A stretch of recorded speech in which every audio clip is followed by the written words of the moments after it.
বাংলা ভাষার উপর একটি উপস্থাপনা। আপনারা অনেকেই জানেন, গুরুত্বের বিচারে, প্রয়োজনীয়তার বিচারে সারা পৃথিবীর 417টি ভাষার মধ্যে রাষ্ট্রসংঘ বাংলা ভাষাকে তৃতীয় স্থানে রেখেছে। আপনারা এটাও জানেন যে এই মুহূর্তে সারা বিশ্বে প্রায় 36 কোটি মানুষ বাংলা ভাষায় কথা বলেন, বাংলা পড়েন, বাংলা জানেন। আপনারা এটাও জানেন যে বাংলা এমন একটা ভাষা,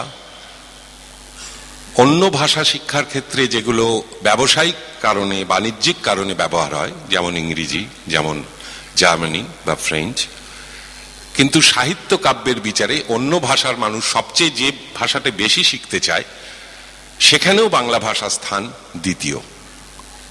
আমার এই কথাগুলো বলার অর্থ, বাংলা ভাষা নিয়ে যারা চর্চা করছেন, যারা দীর্ঘদিন ধরে করছেন, তাদের প্রতি সাধুবাদ জানানো এবং এটা জানিয়ে দেওয়া, বিশেষ করে এখানে অনেক অভিভাবক আছেন তাদের কাছে, যে এই এত আনন্দ, এত ভালো লাগার মধ্যেও কিছু খারাপ লাগা আপনাদের সঙ্গে শেয়ার করব। আসলে বাংলা, বাঙালি এগুলো বললে কোথাও একটা এমন প্রেক্ষাপট তৈরি হয়, এমন একটা চালচিত্র তৈরি হয়, যেটা বোধহয় পৃথিবীর অন্য ভাষাভাষী মানুষ নিশ্চয়ই তাদের ভাষার নিয়ে তাদের গর্ব আছে, তাদের সংস্কৃতি নিয়ে তাদের অহংকার আছে, কিন্তু কোথাও যেন আমার নিজেকে মনে হয় যে এত বড় প্রেক্ষাপট, এত বড় চালচিত্র বাংলা ভাষা ছাড়া বোধহয় সম্ভব নয়। একটা ভাষা, যে ভাষায় কথা বলতেন স্বামী বিবেকানন্দ, একটা ভাষা, যে ভাষায় কথা বলতেন রবীন্দ্রনাথ ঠাকুর, কাজী নজরুল ইসলাম, একটা ভাষা, যে ভাষায় দুটো দুটো স্বাধীন রাষ্ট্রের জাতীয় সঙ্গীত রচিত হয়েছে, একটা ভাষা যা এখনো 37 কোটি মানুষ প্রতিদিন উচ্চারণ করেন, একটা ভাষা গোটা ভারতবর্ষের স্বাধীনতা আন্দোলনকে মন্ত্র দিয়েছিলেন যিনি, সেই সাহিত্য সম্রাট বঙ্কিমচন্দ্রের বন্দে মাতরম, সেই সাহিত্য সম্রাট বঙ্কিমচন্দ্রের ভাষা হলো বাংলা। শৈশব থেকে যিনি বাংলা জানতেন না, বেশি বয়সে এসে বাংলা শিখেছেন এবং নতুন ভাষার আবিষ্কার করেছেন, নতুন ছন্দের আবিষ্কার করেছেন, সেই মাইকেল মধুসূদন দত্তের ভাষা বাংলা।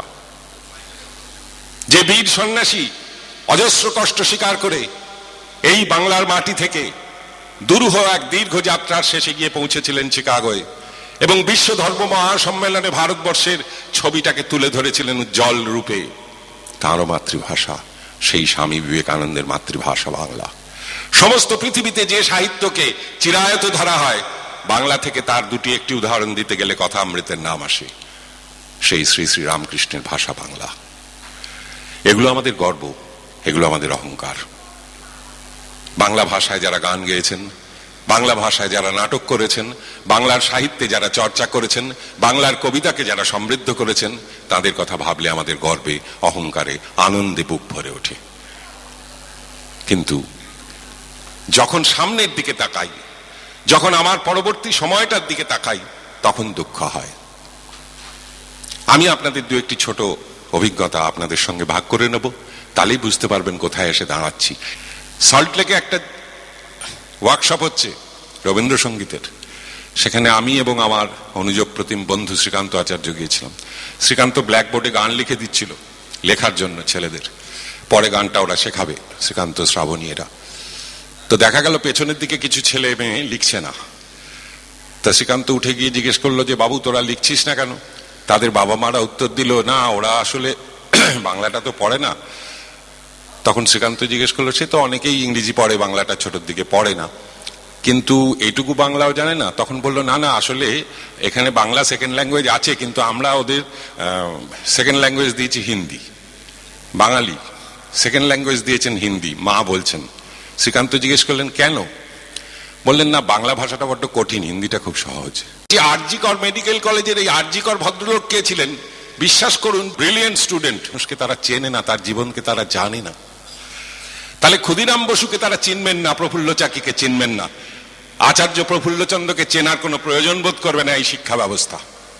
তাহলে সেই বাঙালি কোথায় গিয়ে দাঁড়াবে? সেই বাঙালি কি আগামী প্রজন্মে কবিতা পড়বে? কবিতা শোনবার জন্য এইভাবে সমবেত হবে এক জায়গায়? হবে না। কিন্তু আমি আপনাদের কাছে প্রশ্ন করছি, নিজের বুকে হাত দিয়ে জিজ্ঞেস করুন, নিজেকে জিজ্ঞাসা করুন যে আপনার ছেলেটিকে, আপনার মেয়েটিকে আপনি চাইছেন সে একজন সফল মানুষ হোক। সফলতা কিসে? না সে যেন অনেক বড় হয়, বড়টা কিসে, না সে যেন অনেক ডিগ্রি ডিপ্লোমা পায়, ডিগ্রি ডিপ্লোমা কেন, না যেন একটা বড় চাকরি পায়, কেন না তাতে সে অনেক পয়সা, অনেক টাকা, অনেক ডলার রোজগার করবে, তাতে সে জীবনের বাস্তবিক সুখ বৈভবকে কিনতে পারবে, তার জীবনে কোনো অস্বাচ্ছন্দ্য থাকবেন না। তাই অনেক বাবা, মধ্যবিত্ত বাবা, টিফিনে মুড়ি আর চাঁপা কলা খেয়ে কাটাচ্ছেন এই স্বপ্ন নিয়ে যে ছেলেকে নরেন্দ্রপুরে ভর্তি করেছি, এরপরে খড়গপুর আইআইটি, তারপরে আমেরিকা, এই একটা রাস্তা ভেবে রেখেছেন। আপত্তি করছি না, আমার নিজের শৈশব অত্যন্ত দারিদ্র্যে কেটেছে। ক্লাস 10-এ পড়বার পর আমি প্রথম ফুল প্যান্ট পরার সুযোগ পেয়েছি, হাফ প্যান্ট এবং পায়জামা পরে স্কুলে যেতাম, সেটা দারিদ্র্যের কারণে, সেটা অন্য কথা। কিন্তু যে স্বপ্ন আমার বাবা মারা দেখতে চাইতেন যে আমার ছেলে বড় হোক, তাতে কোনো দোষ নেই, তাতে কোনো অন্যায় নেই। কিন্তু ওই স্বপ্নের পাশে নিজেকে জিজ্ঞাসা করে দেখুন তো, কোথাও কখনো ভাবেন যে আমার ছেলে ডাক্তার হোক, ইঞ্জিনিয়ার হোক, কম্পিউটার সায়েন্টিস্ট হোক, কিন্তু একজন বাঙালিও হোক। সে জানুক শরৎচন্দ্র কে ছিল, সে জানুক রবীন্দ্রনাথ আসলে কত বড় ছিলেন, সে জানবার চেষ্টা করুক রাসবিহারী বসু কে ছিলেন, নেতাজি সুভাষচন্দ্র 90 দিন ধরে সমুদ্রের নিচ দিয়ে গিয়েছিলেন, কেন, কোথায়? কারুর কিন্তু উৎসাহ দেখি না আজকাল আর। তাই দুঃখ লাগে, কষ্ট হয় যে এই যে চর্চা সংস্কৃতি নিয়ে, শিক্ষা নিয়ে, মানুষের ভালো লাগা নিয়ে, ধীরে ধীরে আমাদের অজান্তে সেটা ক্ষীণ হয়ে আসছে। যত বেশি হ্যারি পটার বিক্রি হচ্ছে, বাবা মায়েরা কিনছেন, তত বেশি বিভূতিভূষণ কি প্রেমেন্দ্র মিত্র কেনা হচ্ছে না। হ্যাঁ, ঘনাদা বা টেনিদাকে আমাদের ছেলে মেয়েরা চিনছে না, এইটাই দুঃখের। অনেক চরিত্র, অনেক মানুষ, তারা সফল, তাদের সম্পর্কে জানায় অপরাধ নেই, কিন্তু আমার নিজের পেছনে যে দাঁড়িয়ে রয়েছে বিশাল চালচিত্রটা, যেখানে ঝলমল করছে মণিমাণিক্য।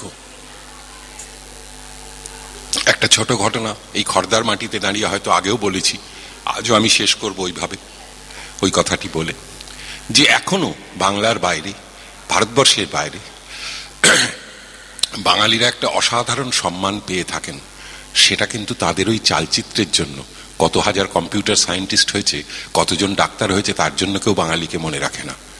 জব্বলপুরে গেছি অনুষ্ঠান করতে, রাতে অনুষ্ঠান, শীতকাল, সঙ্গে আরতি মুখোপাধ্যায়, মান্না দে, ওরাও রয়েছেন। আমরা একটা হোটেলে ছিলাম, অনুষ্ঠান শেষ হয়েছে রাত্রি 1:30টার পরে। আমি বারান্দায় করিডোরে একা দাঁড়িয়ে দাঁড়িয়ে, খাওয়া দাওয়া হয়ে গেছে, সিগারেট খাচ্ছিলাম। দূর থেকে দেখছি এক ভদ্রলোক আসছেন, অদ্ভুত পোশাক, ধুতি এবং ওপরে একটা মিলিটারি জ্যাকেট, এবং মনে হলো পেছনে একটা রাইফেল রয়েছে তার, আর এদিকে একটা টর্চ রয়েছে ঝোলানো ক্রস বেল্টে, এবং তিনি আমার দিকে এগিয়ে আসছেন। অত রাত, জব্বলপুর, কাউকে চিনি না, বাকি শিল্পীরাও যে যার ঘরে, আমি একা, একটু ভয়ই পেয়েছিলাম। বিশ্বাস করুন, ভদ্রলোক আমার বাবার চেয়েও তার বেশি বয়স হবে। যখন কাছে এলো দেখলাম, উনি আমাকে খুব কম্পিত কণ্ঠে জিজ্ঞাসা করলেন, are you coming from Calcutta? আমি বললাম ইয়েস। আমি ভাবলাম একটু আগে আমি মঞ্চে 1 ঘন্টা কবিতা বলেছি, অনেক মানুষ আপ্লুত হয়েছেন, ধন্যবাদ জানিয়েছেন, তাঁদেরই মতো কেউ একজন হবেন কবিতার অনুরাগী, কিন্তু না।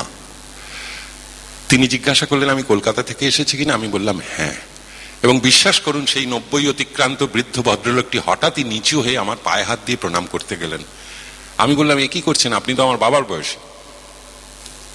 তখন অদ্ভুত একটা স্বপ্ন আলু চোখে আমার দিকে তাকিয়ে বললেন, you are coming from Calcutta, the land of my god.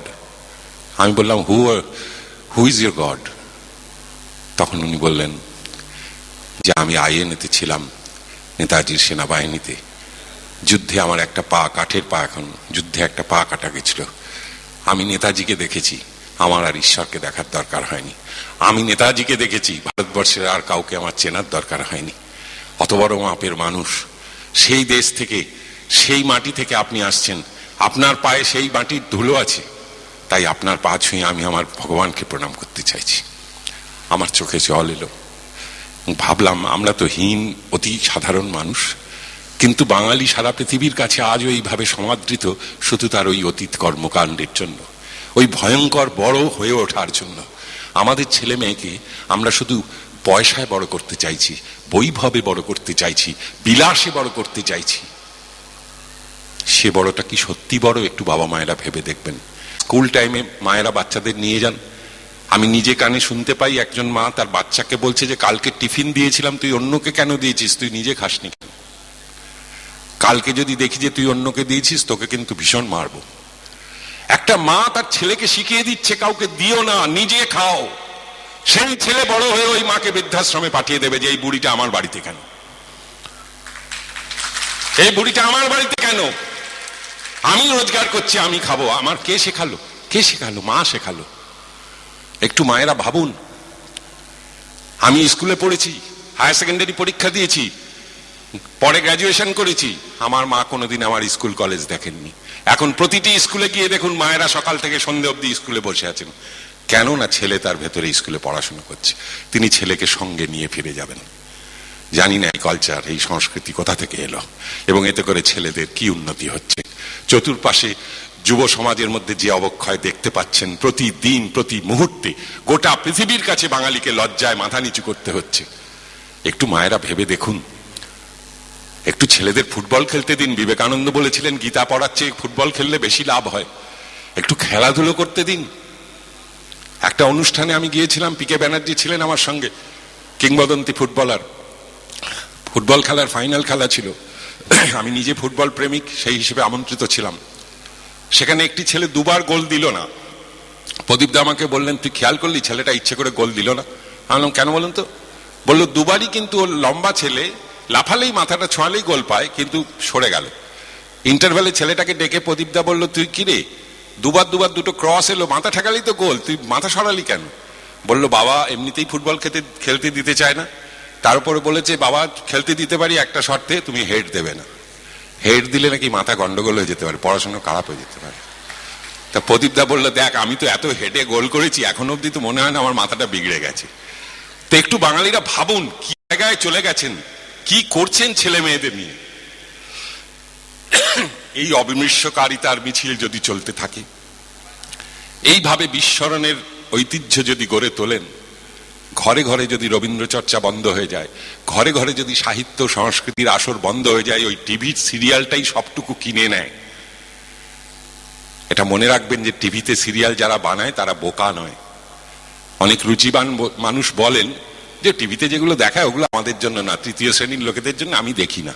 কিন্তু কখনো ভেবে দেখেছেন কি যে এই তৃতীয় শ্রেণীর লোকেরা কারা? একজন চিত্র পরিচালক আমাকে বলেছিলেন যে আপনি যে গল্পটা বলছেন এটা নিয়ে আমি ছবি করব না। আমি কেন? বললো এটা করলে আপনি দেখবেন, আপনার মতো লোক কটা শহরে? 100 জনের মধ্যে 12 জন। তাহলে বাকি যে লোকগুলো রইল, আমি ওদের জন্য বেদের মেয়ে জ্যোৎস্না বানাবো, আমার পয়সা হবে। তাহলে শিক্ষা, স্বাস্থ্য, পরিবহন যেখানে যাবেন শুধু মাফিয়া রাজ, পয়সার গল্প। কি করে পয়সা আসবে তাই।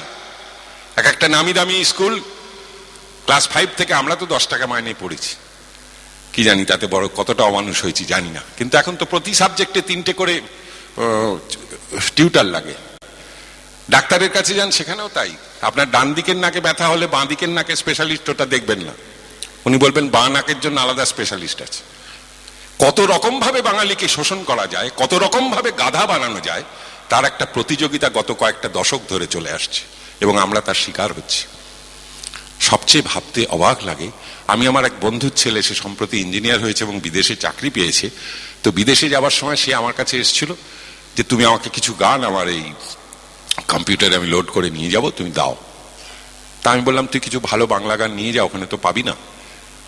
তার উত্তরে আমাকে বললো, হ্যাঁ বাংলা মানে ওই তুমি 2-1টা রবীন্দ্রসঙ্গীত দিতে পারো, আর তোর শোনো তুমি কিছু বরং আমাকে দাও, ফোক গান দাও, ওই বিহার, উত্তরপ্রদেশ ওইসবের। আমি বললাম তুমি বাউল, ভাটিয়ালি? না ওগুলো ভাল লাগে না। এবং অবাক কাণ্ড, আমি বললাম হেমন্ত মুখার্জির কিছু গান নিয়ে যাও, ওখানে অনেক বাঙালি শুনতে চাইবে, তুই শোনাতে পারবি। বললো হেমন্ত মুখার্জি, সন্ধ্যা মুখার্জি, হ্যাঁ এইগুলো হয় না তুমি। আমি বললাম কোনটা গান? বলে ও একটা শোনালো আমাকে, সেটা গান মনে হলো না, মেশিন গান মনে হলো। কবিতা লিখতে গেলে একটা ভালো ঘটনা আমাকে আনন্দ দিল যে বিশাখার মেয়ে, সে এই প্রজন্মের, সেও বাংলা কবিতা লিখছে। এটা বিশাখা এবং তাদের এই পরিমণ্ডলে থাকার ফল যে সে বাংলাকে ছাড়লো না, বাংলাকে ধরলো আরো। আর আমাদের ছেলে মেয়েরা, মায়েরা বলছে যে বাংলাটা বড্ড কঠিন বলে আমি বাঙালির ছেলে, আমার ছেলেকে বা মেয়েকে সেকেন্ড ল্যাঙ্গুয়েজ হিন্দি দিয়েছি, হিন্দিটা সহজ। এই প্রেক্ষাপটে দাঁড়িয়ে এতগুলো কথা বললাম। আজকের অনুষ্ঠান সার্থক হোক, আপনাদের উদ্যোগ এদের পেছনে থাকুক। আমি হয়তো একটু বেশি সময় নিলাম। আসলে এই আক্ষেপের কথাটা, এই দুঃখের কথাটা প্রতিদিন বলতে চাই, কারণ আমি যা লিখেছি সেটা খুব অকিঞ্চিতকর, না থাকলে বাংলা সাহিত্যের কিছু যাবে আসবে না। কিন্তু বাঙালি জয় গোস্বামীকে ভুলে যাবে, শক্তি চট্টোপাধ্যায়কে ভুলে যাবে, বাঙালি বঙ্কিম, শরৎ, রবীন্দ্রনাথ পড়বে না?